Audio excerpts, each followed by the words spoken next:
सत्यनारायण देव का होता सब पर स्नेह, पूजे जो सच्चे हृदय से कभी न होते क्लेश। सत्य का व्रत करो सदा, रखो मन में आस, संकट हरते नारायण, मिलती है हरि की रास। आप सभी को कार्तिक पूर्णिमा की ढेर सारी शुभकामनाएं।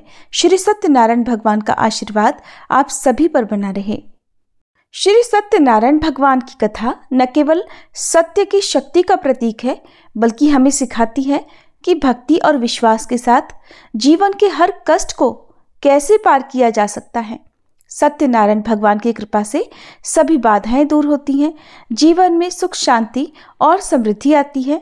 तो आइए श्रोताओं, सत्यनारायण भगवान की इस पावन कथा को सुनकर जीवन में सत्य, शांति और समृद्धि का स्वागत करें और भगवान के आशीर्वाद से हर संकट का सामना करने की शक्ति प्राप्त करें। बोलिए गणपति भगवान की जय। श्री सत्यनारायण भगवान की जय। पौराणिक कथा के अनुसार एक समय नैमिषारण्य तीर्थ में शौनक आदि 88,000 ऋषियों ने श्री सूत जी से कहा, हे प्रभु, इस कलयुग में वेद विद्या रहित मनुष्यों को प्रभु भक्ति किस प्रकार मिलेगी और उनका उद्धार कैसे होगा? हे मुनिश्रेष्ठ, कोई ऐसा तप कहिए जिससे थोड़े समय में पुण्य प्राप्त होवे और मनोवांछित फल मिले। ऐसी कथा को सुनने की हमारी इच्छा है। सर्वशास्त्र ज्ञाता श्री सूत जी बोले, हे वैष्णवों में पूज्य, आप सबने प्राणियों के हित की बात पूछी है। अब मैं उस श्रेष्ठ व्रत को आप लोगों से कहूँगा जिस व्रत को नारद जी ने श्री लक्ष्मी नारायण भगवान से पूछा था और लक्ष्मीपति ने मुनिश्रेष्ठ नारद जी से कहा था। सो ध्यान पूर्वक सुनो। एक समय योगीराज नारद जी दूसरों के हित की इच्छा से अनेक लोकों में घूमते हुए मृत्यु लोक में आ पहुंचे। यहाँ अनेक योनियों में जन्मे हुए प्रायः सभी मनुष्यों को अपने कर्मों के अनुसार अनेकों दुखों से पीड़ित देखकर सोचा कि किस यत्न के करने से निश्चय ही प्राणियों के दुखों का नाश हो सकेगा। ऐसा मन में सोचकर देवर्षि मुनि श्री विष्णु लोक को गए। वहां श्वेत वर्ण और 4 भुजाओं वाले देवों के ईश नारायण को देखकर, जिनके हाथों में शंख, चक्र, गदा और पद्म थे तथा वरमाला पहने हुए थे, स्तुति करने लगे। हे भगवान, आप अत्यंत शक्ति से संपन्न हैं। मन तथा वाणी भी आपको नहीं पा सकती। आपका आदि मध्य अंत भी नहीं है। आप निर्गुण स्वरूप, सृष्टि के आदिभूत और भक्तों के सभी दुखों को नष्ट करने वाले हो। आपको मेरा नमस्कार है। नारद जी से इस प्रकार की स्तुति सुनकर भगवान श्री विष्णु बोले, हे मुनिश्रेष्ठ, आपके मन में क्या है? आपका किस काम के लिए आगमन हुआ है? निसंकोच कहिए। तब नारद मुनि बोले, प्रभु, मृत्युलोक में सब मनुष्य जो अनेक योनियों में पैदा हुए हैं, अपने अपने कर्मों के द्वारा अनेक प्रकार के दुखों से दुखी हो रहे हैं। हे नाथ, यदि आप मुझ पर दया रखते हो तो बतलाइए कि उन मनुष्यों के सब दुख थोड़े से ही प्रयत्न से कैसे दूर हो सकते हैं। तब श्री विष्णु भगवान जी बोले, हे नारद, मनुष्यों की भलाई के लिए तुमने बहुत अच्छी बात पूछी है। जिस काम के करने से मनुष्य मोह से छूट जाता है, वह मैं कहता हूँ, सुनो। बहुत पुण्य देने वाला, स्वर्ग तथा मृत्युलोक दोनों में दुर्लभ एक अत्यंत उत्तम व्रत है। आज मैं प्रेमवश होकर तुमसे कहता हूँ, श्री सत्यनारायण भगवान का ये व्रत अच्छी तरह विधि पूर्वक करके मनुष्य धरती पर आयु पर्यंत सुख भोग कर मरने पर मोक्ष को प्राप्त होता है। श्री भगवान के वचन सुनकर नारद मुनि बोले, हे भगवान, उस व्रत का फल क्या है? क्या विधान है? और किसने यह व्रत किया है और किस दिन यह व्रत करना चाहिए? विस्तार पूर्वक कहिए।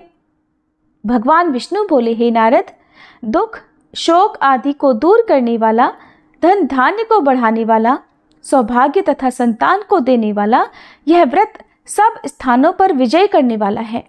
भक्ति और श्रद्धा के साथ किसी भी दिन मनुष्य श्री सत्यनारायण की प्रातःकाल के समय ब्राह्मणों और बंधुओं के साथ धर्म परायण होकर पूजा करे। भक्ति भाव से नैवेद्य, केले का फल, शहद, घी, दूध और गेहूं का आटा सवाया लेवे। गेहूं के अभाव में साठी का चूर्ण भी ले सकते हैं और सब पदार्थों को भगवान को अर्पण कर देवे तथा बंधुओं सहित ब्राह्मणों को भोजन करावे। पश्चात स्वयं भोजन करे। रात्रि में नृत्य, गीत आदि का आयोजन कर सत्यनारायण भगवान का ध्यान करते हुए समय बिताए। इस तरह व्रत करने पर मनुष्यों की इच्छा निश्चय पूरी होती है।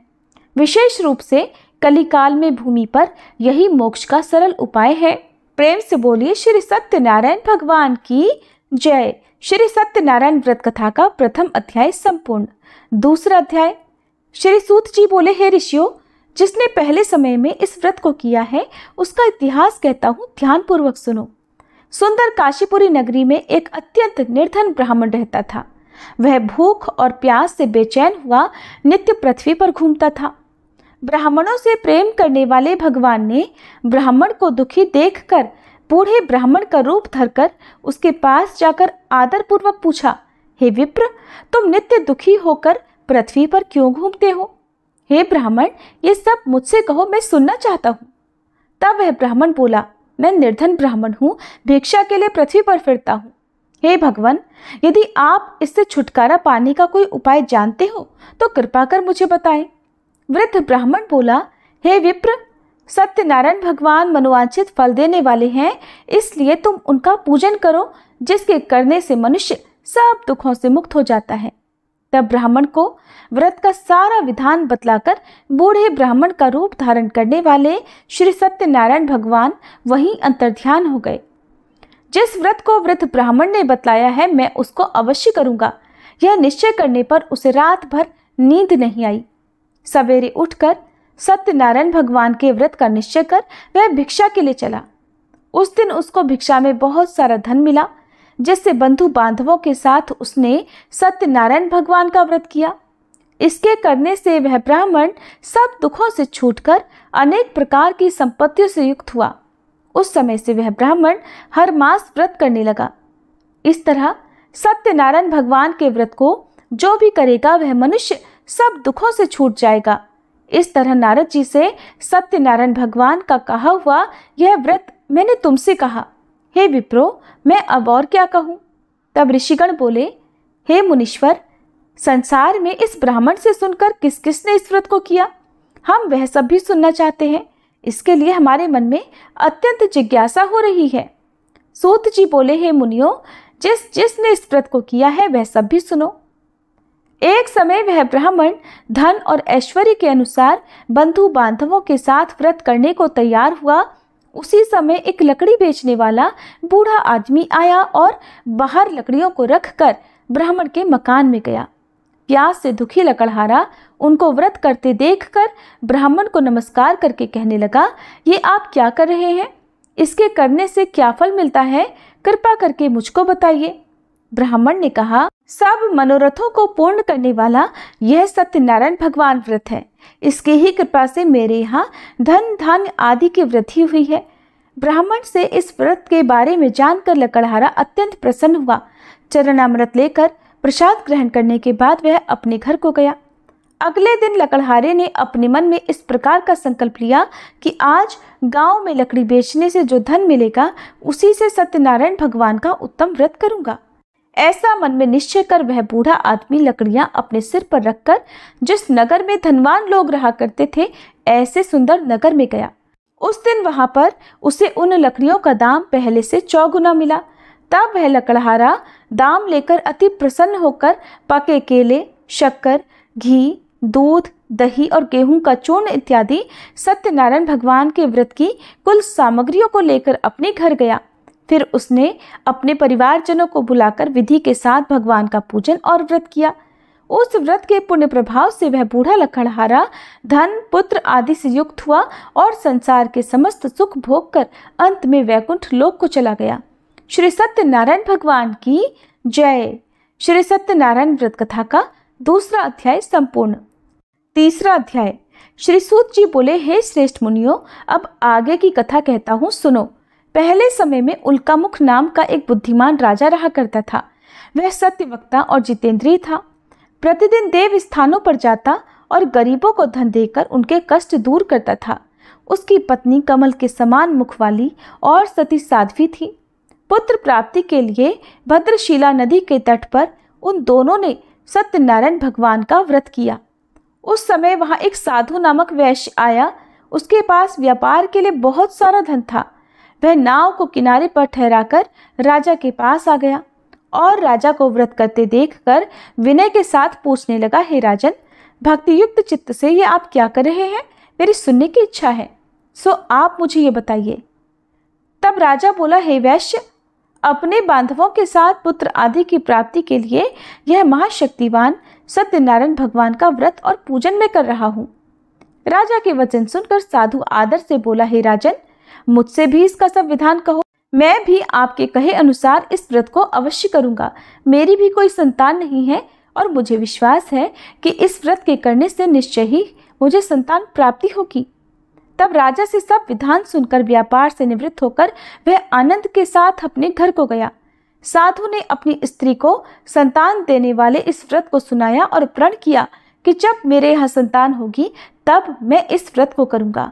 साधु ने ऐसे वचन अपनी पत्नी लीलावती से कहे। एक दिन उसकी पत्नी पति के साथ आनंदित होकर सांसारिक धर्म में प्रवृत्त होकर श्री सत्यनारायण भगवान की कृपा से गर्भवती हो गई और 10वें महीने में उसके एक सुंदर कन्या का जन्म हुआ।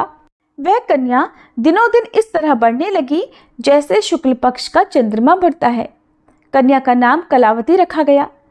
तब लीलावती ने मीठे शब्दों में अपने पति से कहा कि स्वामी, जो आपने संकल्प लिया था कि मैं संतान होने पर सत्यनारायण भगवान का व्रत करूंगा, अब आप उसे करिए। साधु बोला, हे प्रिय, इसके विवाह पर करूंगा। इस प्रकार अपनी पत्नी को आश्वासन देकर वह नगर को चला गया। अब कलावती अपने पिता के घर में रहकर बड़ी हो रही थी। एक दिन साधु ने जब नगर में सखियों के साथ अपनी पुत्री को देखा तो तुरंत दूत को बुलाकर कहा कि पुत्री के लिए कोई सुयोग्य वर देख कर लाओ। साधु की आज्ञा पाकर दूत कंचन नगर पहुंचा और वहां पर बहुत खोज कर, बहुत देखभाल कर कन्या के लिए सुयोग्य वणिक पुत्र को ले आया। उस सुयोग्य युवक को देखकर साधु ने अपने बंधु बांधवों सहित प्रसन्नचित होकर अपनी पुत्री का विवाह उसके साथ कर दिया, किंतु दुर्भाग्य से विवाह के समय भी वह उस व्रत को करना भूल गया। तब श्री सत्यनारायण भगवान क्रोधित हो गए और साधु को श्राप दे दिया कि तुम्हें दारुण दुख प्राप्त होगा।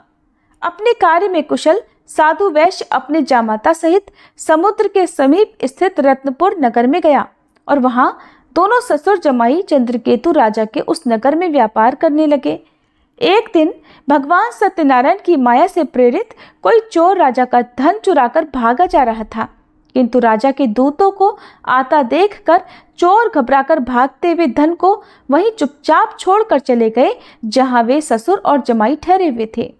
जब दूतों ने उन साधु वैश्य के पास राजा के धन को रखा हुआ देखा तो वे उन्हीं को चोर समझकर दोनों को बांध कर ले गए और राजा के पास जाकर बोले, हे राजन, ये 2 चोर हम पकड़ कर लाए हैं, देखकर आज्ञा दीजिए। तब राजा की आज्ञा से उनको कठोर कारावास में डलवा दिया गया और उनका सब धन भी छीन लिया गया। सत्यनारायण भगवान के श्राप के कारण साधु वैश्य की पत्नी और पुत्री भी इधर घर में बहुत दुखी रहने लगी। उनके घर पर जो भी धन रखा था चोर चुरा कर ले गए। शारीरिक और मानसिक पीड़ा तथा भूख प्यास से अति दुखी होकर और अन्न की चिंता में कलावती एक दिन एक ब्राह्मण के घर गई। वहां उसने सत्यनारायण भगवान का व्रत होते देखा, फिर कथा सुनी और प्रसाद ग्रहण करके रात होने पर वह घर आई। तब उसकी माता ने कलावती से पूछा, हे पुत्री, तू अब तक कहाँ रही और तेरे मन में क्या है? कलावती कहने लगी, माते, मैंने एक ब्राह्मण के घर पर श्री सत्यनारायण भगवान का व्रत होते देखा है। कन्या के ऐसे वचन सुनकर लीलावती भगवान के पूजन की तैयारी करने लगी। लीलावती ने परिवार और बंधुओं सहित श्री सत्यनारायण भगवान का पूजन किया और वर मांगा कि मेरे पति और दामाद शीघ्र घर आ जाएं। साथ ही प्रार्थना की कि हम सबका अपराध क्षमा करो। सत्यनारायण भगवान इस व्रत से संतुष्ट हो गए और राजा चंद्रकेतु को स्वप्न में दर्शन देकर कहा, हे राजन, तुमने जिन दोनों वैश्यों को बंदी बना रखा है वे निर्दोष हैं। उन्हें प्रातः ही छोड़ दो और उनका सब धन जो तुमने ले लिया है उसे वापस लौटा दो, नहीं तो मैं तेरा धन, राज्य, पुत्र आदि सब नष्ट कर दूंगा। राजा से ऐसे वचन कहकर भगवान अंतर्ध्यान हो गए। प्रातःकाल राजा चंद्रकेतु ने सभा में अपना स्वप्न सुनाया। फिर दोनों वणिक पुत्रों को कैद से मुक्त कर सभा में बुलाया। दोनों ने आते ही राजा को नमस्कार किया। राजा मीठे वचनों से बोला, हे महानुभावों, तुम्हें दैववश ऐसा कठिन दुख प्राप्त हुआ है, अब तुम्हें कोई भय नहीं। ऐसा कहकर राजा ने उनको नए नए वस्त्र आभूषण पहनाए और उनका जितना धन लिया था उससे दोगुना धन देकर आदर सहित विदा कर दिया। तब वे दोनों वैश्य अपने घर को चल दिए। श्री सत्यनारायण भगवान की जय। श्री सत्यनारायण व्रत कथा का 3रा अध्याय संपूर्ण। 4था अध्याय। श्री सूत जी बोले, साधु बनिया मंगलाचरण कर और ब्राह्मणों को धन देकर अपने नगर के लिए चल पड़ा। साधु के कुछ दूर जाने पर इधर भगवान सत्यनारायण की उसकी सत्यता की परीक्षा लेने के विषय में जिज्ञासा हुई। तब वे एक दंडी का वेश बनाकर उस बनिए के सामने गए और पूछा, साधो तुम्हारी नाव में क्या भरा है? तब धन के मद में चूर दोनों महाजनों ने अवहेलना पूर्वक हंसते हुए कहा, दंडी सन्यासी क्यों पूछ रहे हो? क्या कुछ मुद्रा लेने की इच्छा है? हमारी नाव में तो लता और पत्ते आदि भरे हैं। उनकी ऐसी निष्ठुर वाणी सुनकर दंडी वेशधारी भगवान बोले, तुम्हारी बात सच हो जाए। ऐसा कहकर दंडी सन्यासी को रूप धारण किए हुए भगवान कुछ दूर जाकर समुद्र के समीप बैठ गए। इधर दंडी के चले जाने पर नित्य क्रिया करने के बाद उतराई हुई यानी जल में ऊपर की ओर उठी हुई नौका को देखकर साधु अत्यंत आश्चर्य में पड़ गया और नाव में लता और पत्ते आदि देखकर मूर्छित होकर पृथ्वी पर गिर पड़ा।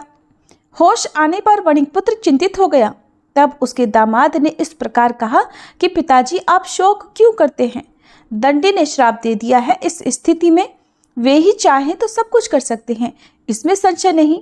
अतः उन्हीं की शरण में हमको चलना चाहिए और वहीं मन की इच्छा पूर्ण होगी। दामाद की बात सुनकर वह साधु बनिया उनके पास गया और वहां दंडी को देखकर उसने भक्ति पूर्वक उन्हें प्रणाम किया तथा आदर पूर्वक कहने लगा कि आपके सम्मुख मैंने जो कुछ कहा है, असत्य भाषण रूप अपराध किया है, आप कृपया मेरे उस अपराध को क्षमा कर दीजिए। ऐसा कहकर बार बार प्रणाम करके वह महान शोक से व्याकुल हो गया। दंडी ने उस बनिए को रोते हुए देखकर कहा, हे मूर्ख, रो मत, मेरी बात सुनो।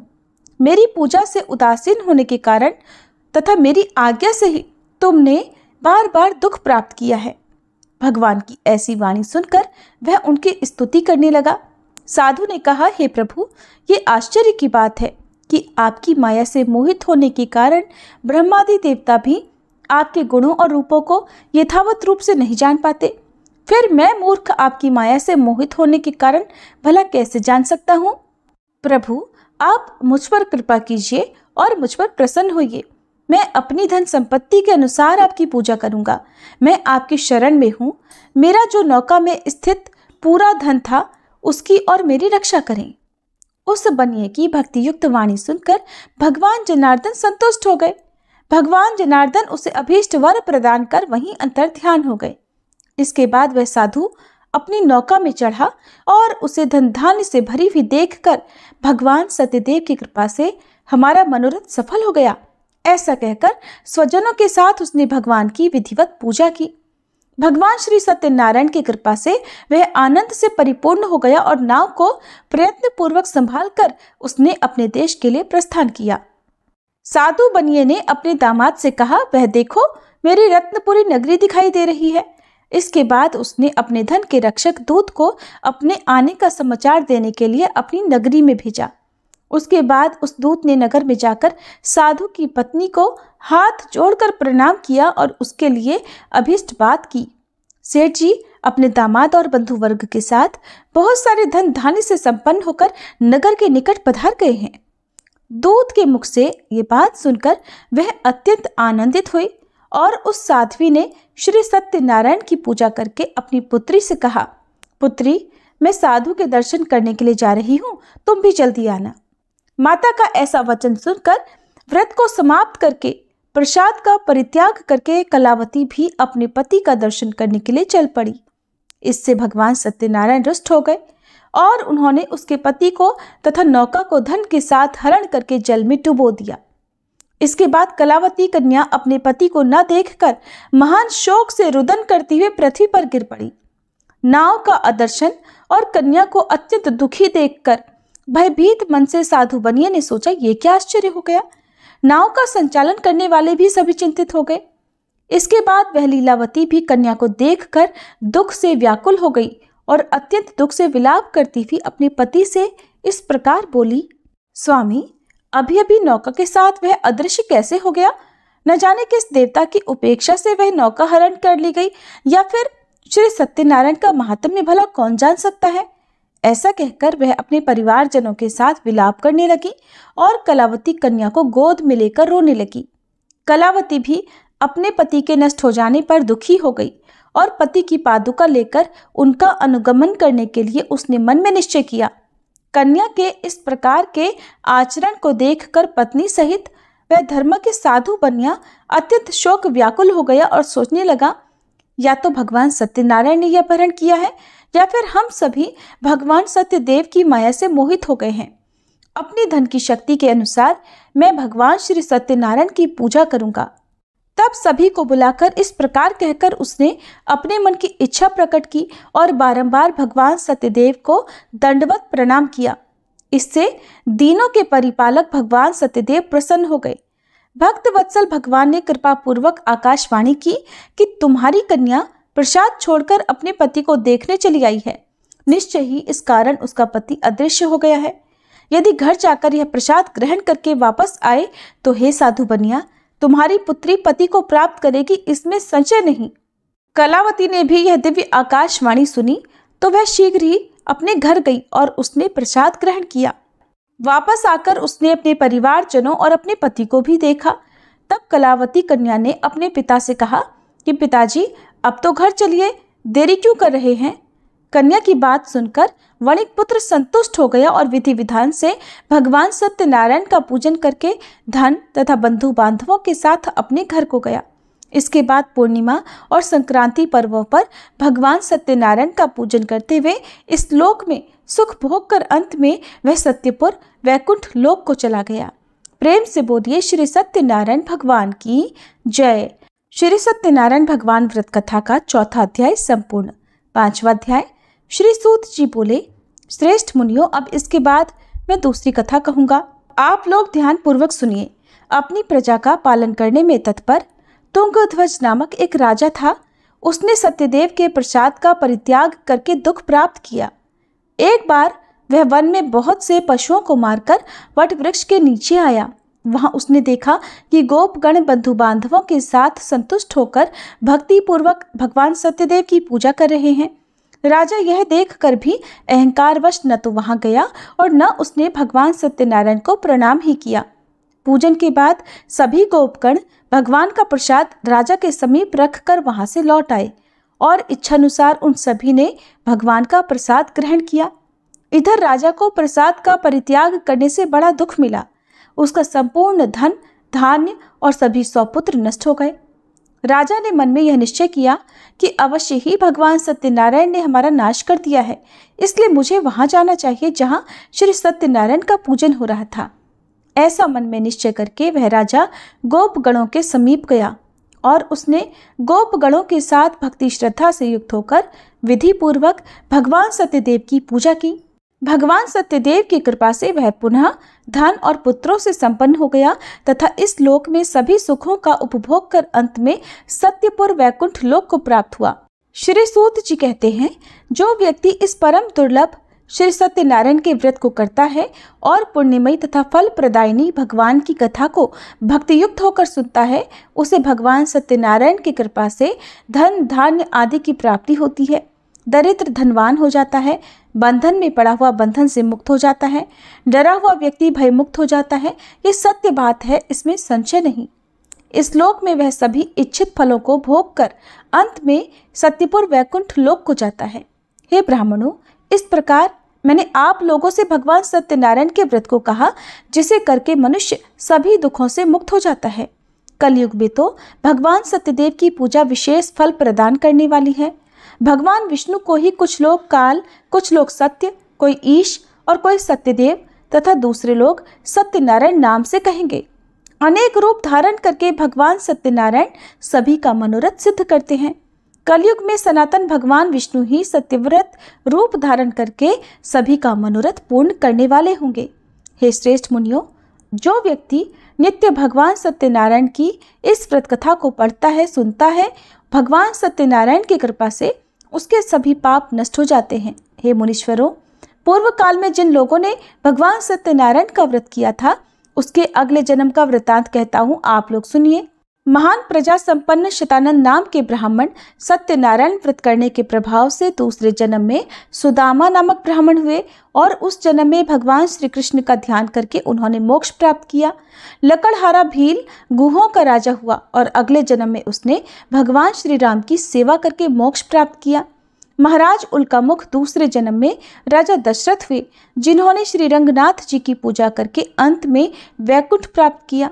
इस प्रकार धार्मिक और सत्यव्रती साधु पिछले जन्म के सत्यव्रत के प्रभाव से अपने दूसरे जन्म में मोरध्वज नामक राजा हुआ।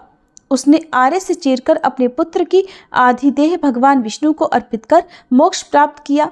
महाराज तुंगध्वज जन्मांतर में स्वयंभू मनु हुए और भगवत संबंधी संपूर्ण कार्यों का अनुष्ठान करके वैकुंठ लोक को प्राप्त हुए।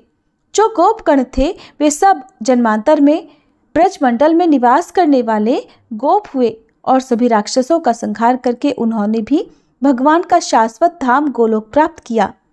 प्रेम से बोलिए श्री सत्यनारायण भगवान की जय, श्री लक्ष्मी नारायण भगवान की जय। श्री सत्यनारायण भगवान कथा का 5वां अध्याय संपूर्ण और इसी के साथ कथा समाप्त हुई। बोली श्री सत्यनारायण भगवान की जय।